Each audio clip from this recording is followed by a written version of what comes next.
Hey, how's it going, YouTube? This is Jason, just making a video to demo my car automation setup. So, um, I wouldn't exactly. Hold on, let me just pause this. Get out of here. Yeah, so, it's not like there are like home automation setups. I wouldn't say this is equivalent to one of them. Like, and something you just like put in your car as the equivalent of that. I would say this is sort of more like a smart car setup. This is a Corolla 2016 LE. So, it doesn't have some of the features that newer Toyotas may have, like the built-in dash screen with the connectivity, the built-in connectivity for your iPod, phone Bluetooth. Well, this actually has Bluetooth, but it doesn't have a touchscreen LED that allows you to manipulate your devices. So because of that, I decided to sort of add it in manually on my own. So yeah, I'll just go sort of stepwise and show you what exactly I did. This isn't really going to be a tutorial, it's just sort of a freeform demo, if you will, of the setup. So there's actually a lot of stuff here. Some of it's not even actively being used. Here you have the I would say half of the center of the setup. This is a old Samsung tablet. It it's I think it's a Galaxy Tab 2. Anyway, it's pretty old. It is stuck on Android Oreo, I believe. No, not even Oreo. I think it's KitKat. It's Android 4.2. And I use this as the big display where I can watch videos, YouTube, anything via VLC. Basically, I can pipe YouTube through my data plan, or I have a small Wi-Fi router in the car through which I can pipe video to this screen. So things like, learning videos. I'm learning about Linux and stuff right now, so I usually have that on there. The other half of the setup is the this right here, old Samsung Galaxy S6. So yeah, this is if you could say that there was a controller for this setup, this would be it. And this would be actually the smartest part of this setup, in that it has all these apps.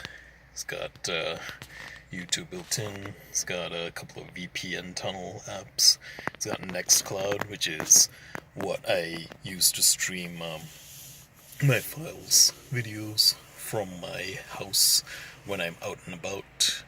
And then, yeah, other related things. It's got my Wise Cam on there too, so I can see what's going on at my house when I'm away from home.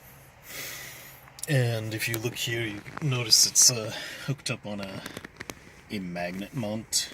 The magnet is, magnet's down here, and then up here, this white plastic portion is the wireless charger, which I actually DIY'd myself. There are magnetic phone mounts that also perform wireless charging built in.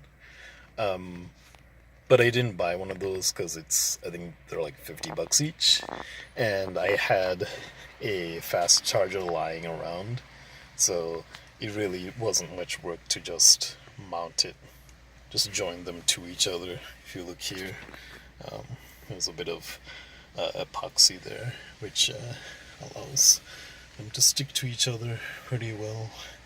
And yeah, pretty good setup. As you can see, it does actually charge when you put it on. Next we have the what do you call this? Oh yeah, Echo Dot. Yeah, so this is pretty awesome because this allows me to do work in the car hands-free. Like if I wanted to schedule something or buy something or just even take a note down, I could just say, Alexa, what time is it? I don't think it heard me. Alexa, what time is it?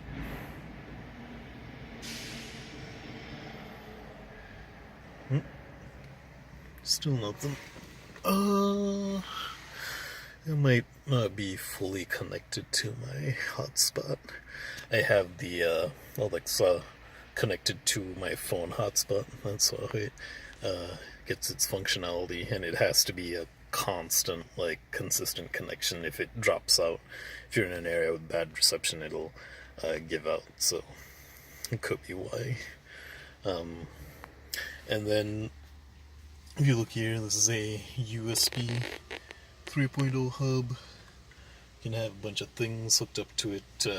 I have a wireless keyboard, which I hook up to this every now and then I can use the keyboard and mouse with my phone. Pretty awesome if you have to type an email on the go, which, especially if it's a lengthy email, it's a little uncomfortable to be fiddling with your phone for like 15 minutes straight typing an email. Phones are really just meant for texting and phone calls and, whatever apps you use briefly. But, having other things like a keyboard are helpful. So yeah, I have the keyboard.